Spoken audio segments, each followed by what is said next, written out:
奉大王教命，斩杀逆贼。待遇。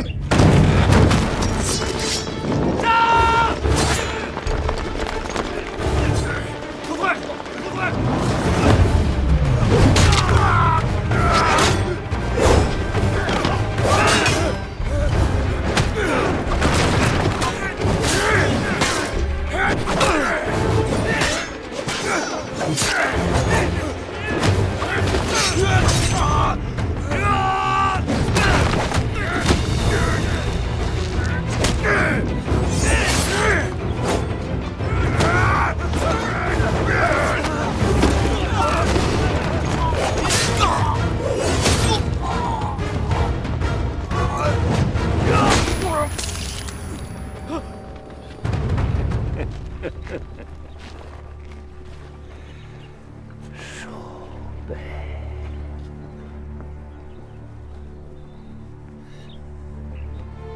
奉先王遗教，检校太尉，右卫大将军，内牙都驻军指挥使戴运，因结宗藩，擅权军武，豪夺内府，毁焚宫禁，戕害军上，谋立嗣主，使亲卫都兵甲夺功于前，拥西安侯弘佑篡谏于后，罪犯大逆，特加显露，夷三族。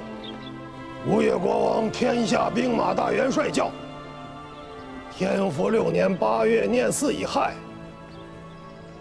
哎，果然还是海上的一生了得呀！山岳社横行西府，在人家面前也不敢夸口富豪。你还差我250斤赤金和开元通宝4万名，卷8万匹，何时还来？我家穷，给上河宫的长工发赏赐，区1万匹绢，还是杂色。儿子在衢州，在西府，每日用度皆有定例，实在糜费不得这许多呀。谁说都是给你的？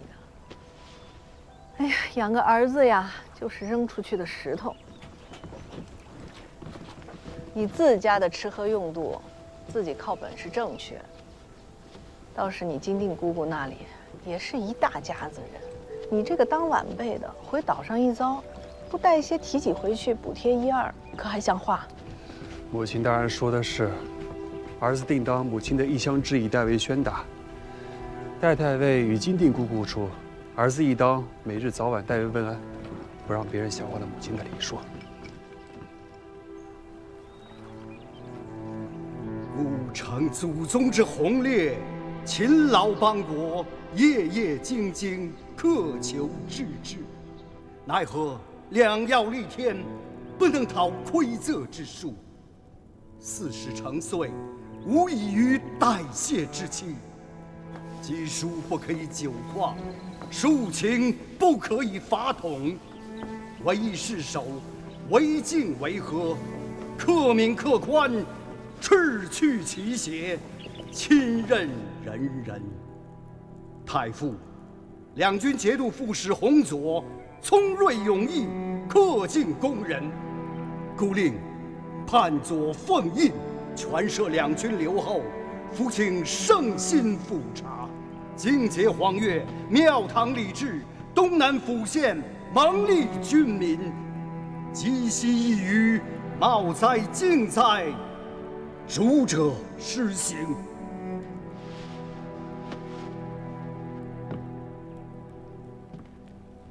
东南不可一日无主。臣奉先王遗教，请太傅全赦两军节度留后，判兵马大元帅府事，督知内外军事。洪佐德薄，不敢合军国之宗。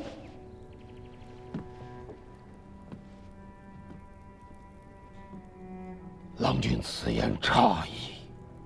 先王与东南两军12州托付于郎君，郎君乃先王嫡脉，于此家国转承之际，其可妄自菲薄，上为先王一命，下负100万军民吗？臣受2代先王厚恩，在此国事未决之际，岂能孤恩负义，明哲保身？诸位公卿，尔等的忠心呐！臣内衙诸军副都指挥使钱弘宗，请太傅奉先王遗教，全摄2军节度留后，判兵马大元帅府事，督知内外军事。臣西府安抚使检校内外马步军都统军使钱弘俊，请太傅奉先王遗教，全摄2军节度留后，判兵马大元帅府事，督知内外军事。臣等请太傅奉先王遗教，全摄2军节度留后，判兵马大元帅府事，督知内外军事。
新主继位，功臣堂大朝没叫你去？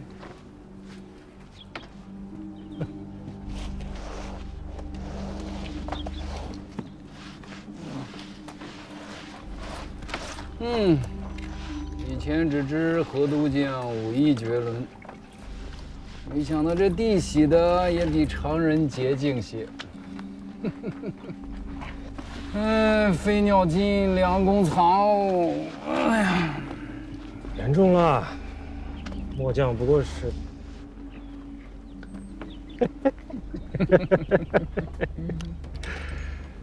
小的不过是芥菜籽大小的病头，你说狡兔死，走狗烹，还贴切些。那我来问你，他可是狡兔吗？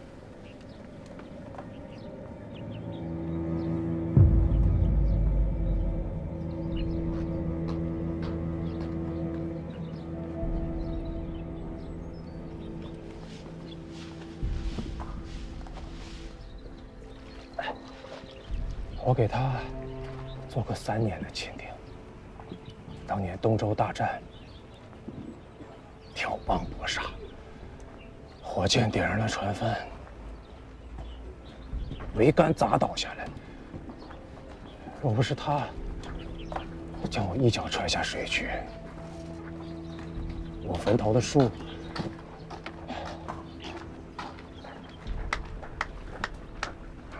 怕是能碗口粗细了。后悔了？若不杀他，我自家便是个死，千刀万剐都是轻。可拼尽气力杀了他，又能如何？在公卿、相公、宗子们的眼睛里，我不过就是个被主作孽的家奴。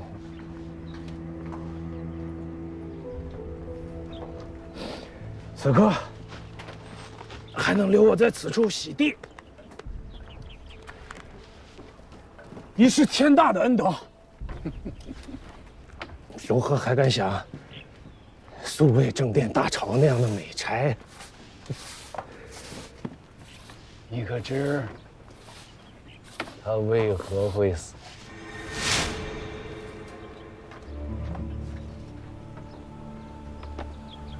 徒儿过来。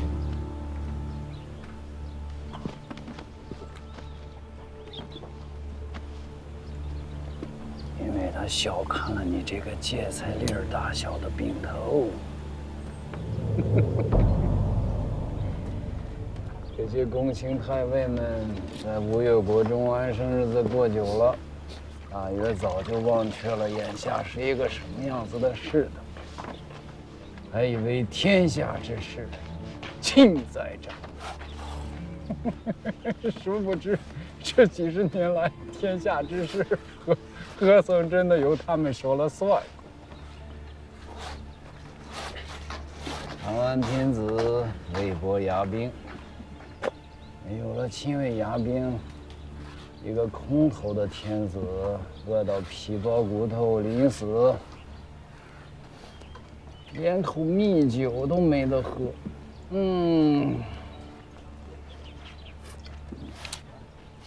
可怜哦。检校太尉，右卫大将军，内衙诸军都指挥使代运，因劫宗藩，豪夺内府，毁焚宫禁，戕害军上，使亲卫都兵甲夺功于前，拥西安侯弘佑篡谏于后，罪犯大逆，特加显露，夷三族。西安侯钱弘佑心存险诈，志有不群，因结内军，着即交械兵权，符印，罢衢州刺史，褫夺西安侯爵禄，下狱使台狱，布告天下，贤使闻之，拿下。且慢！九郎君，你要做什么？大表哥，你说这是父王遗教，可有证据？教命上有先王玺印。九郎君，你还要什么证据？既是教命，为何没有诸位丞相、大参们的签押附属？更何况父王教命一向是由通儒院袁学士手书，何似这教命反倒不是袁学士笔记？九郎君不要胡闹，这是军国大事。你一个弱冠童子懂得什么？大表哥此言差矣。你手持黄卷，口含天宪，要夺西安侯的兵权、差遣，还有爵位，还要拿他下狱。教命之上，既不见通儒院学士笔记，又不见诸位丞相大参们的签押附属，焉知不是你等合谋害死了先王和相公们，矫诏夺军，却又来害我三哥？不用跟他聒噪，只管拿下就是。此人是山岳氏东主，南唐细作，为何却在此处？你所宣读教命，到底是父王的意思，还是敌国细作的意思？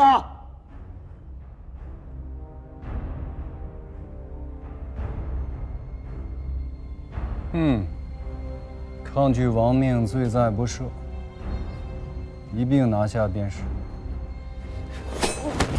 是。将九郎君与钱弘佑一并拿下！都不要走，都不要走！我乃吴越国王，天下兵马元帅第九子，前世嫡脉，内衙诸军都指兵马右使。九郎，汝等再上前一步，我便自强于此。害我性命者，多招打，诚招越者也。尔等皆是帮凶，身负吉祥，夷三族。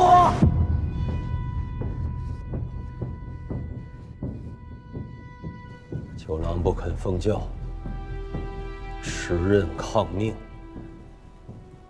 你便这样回来了。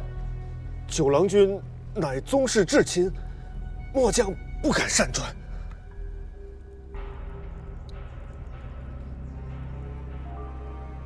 袁学士以为此事当如何所指？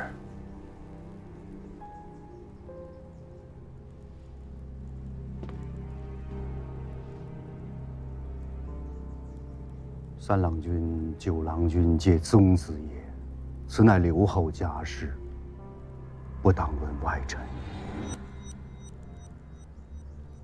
胡令公为先王顾命，可有意教我？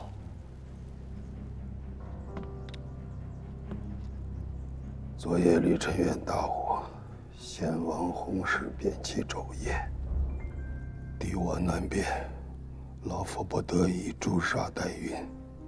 非常之事，情非得已，不得为成平之法。刘后不得不查。武林公是让我射了三郎与九郎。刘后应该明白，三郎和九郎是不同的。三郎久在军营，深结军心，更见代孕已死，仇怨已结，便没有回头路。若是处置不当，恐国家有负心之患。身为人主，不能以私情害国事。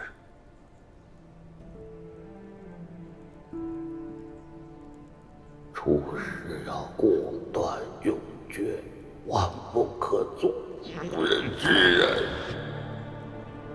让大郎兄去射三郎。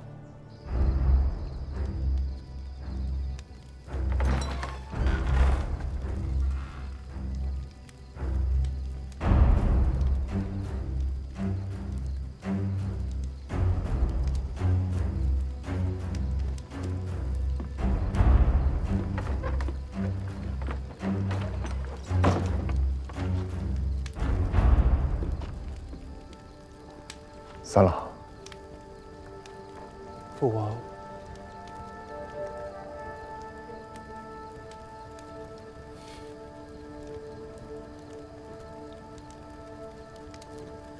九郎困倦的厉害，在里面睡着了。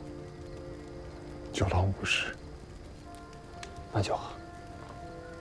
我要惊扰他。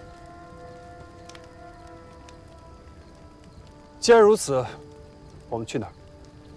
御史台还是刑部？内衙杜监署。还好，不是要我此刻就自刎。要保吗？你看从命，自是不用。走吧。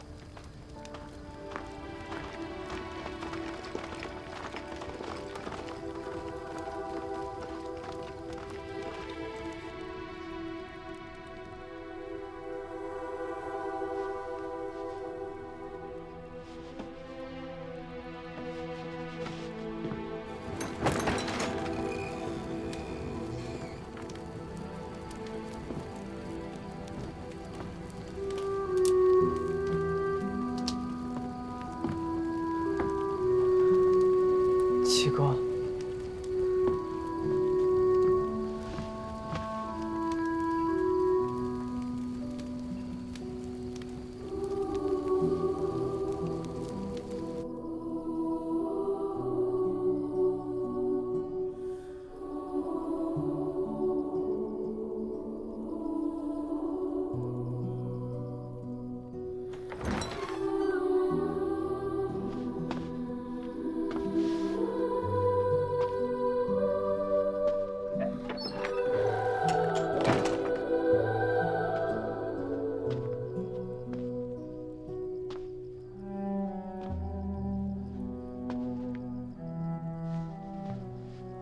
到底错在何处？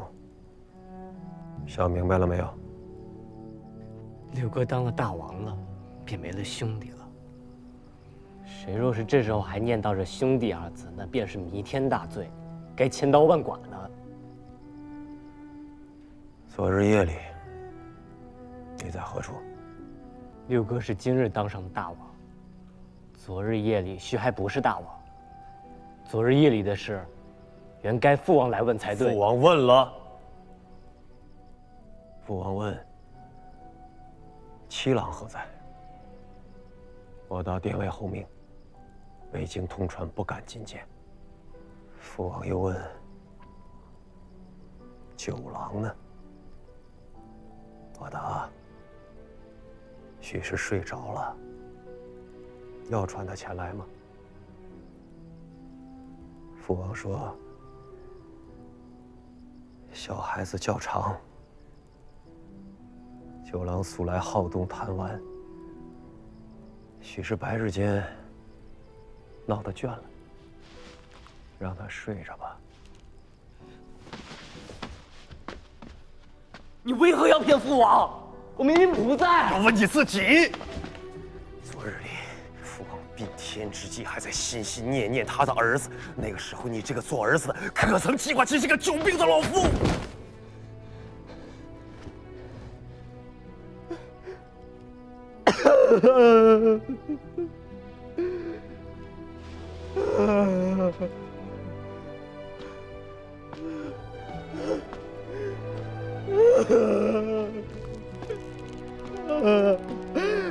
阿爹，阿爹！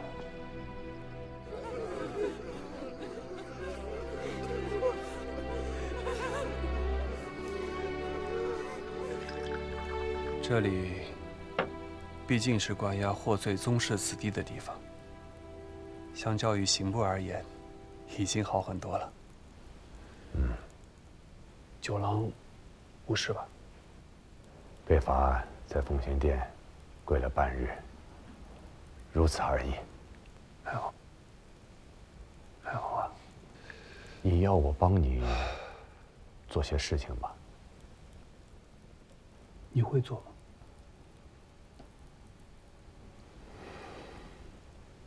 吗？大郎兄，连你也不肯救三哥吗？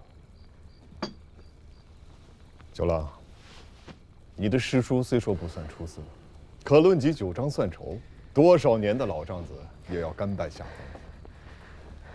千数万数都算得明白，眼前的这些人情世故却为何如此的糊涂？你这心性，何时才能再长大些？我确实不懂什么人情世故，我只知三哥无罪。六哥心里十分明白，却偏偏要杀三哥。大郎兄心里更是明白，却还是亲自拿了三哥去向六哥表功。满朝文武公卿，人人都明白三哥其实无罪，只因兵权，遭了六哥的忌，这才身陷囹圄，却无一人敢出一言来救三哥性命。若是这便是人情世故，若是这便是长大了，我宁愿一辈子都不要长大，不要懂这些所谓的人情世故。九郎君，使君不是不肯救西安侯，而是不能救。郎君自家也说了，西安侯的罪不在于他做了什么，而在于他手中握着弓箭都和乐骑都的兵权。若说这便是罪，前世宗子里罪过最大的不是西安侯。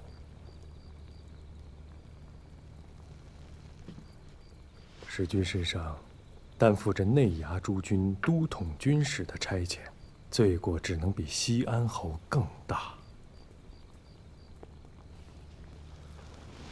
郎君明鉴，要救三郎君在杭州是救不了的。先生的意思是？下官什么也不曾说。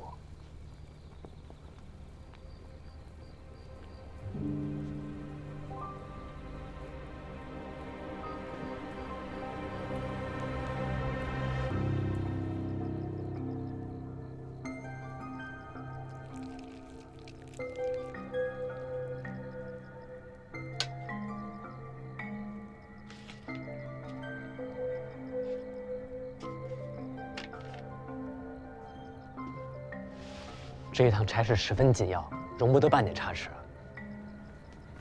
郎君放心，小人跟了郎君这许多年，识得轻重。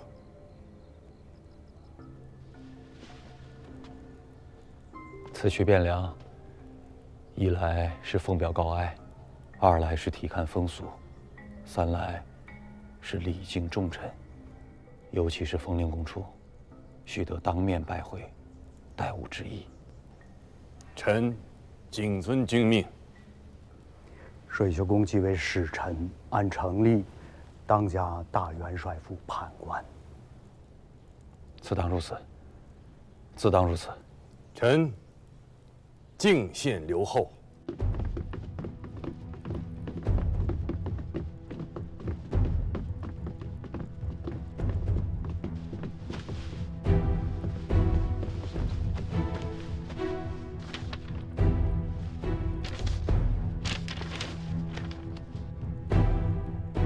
事情有些麻烦，若是乾元观尚在，修一封书信过去，看在阿姐和姐夫的面上，吴越国中当不会为难阿祖。你们都听好了，明日我要进钱塘口，去向吴越的钱家要儿子。你们此番带来的船，无论是福船、广船还是沙船，我都要用。我不只是要船，你们带来的人我也要，一并去壮壮声势。传我的黄龙令，只要是此番随我一起进过钱塘的，明年的旗津全免。第一次进岛的，各与单龙旗一面；原本单龙旗的，一体进为双龙旗。如此，怕不是要有上百艘船只。我只嫌船不够多。老贼的不孝子敢害了阿祖，我便截断钱塘，将这个不像话的吴越国切成南北两段，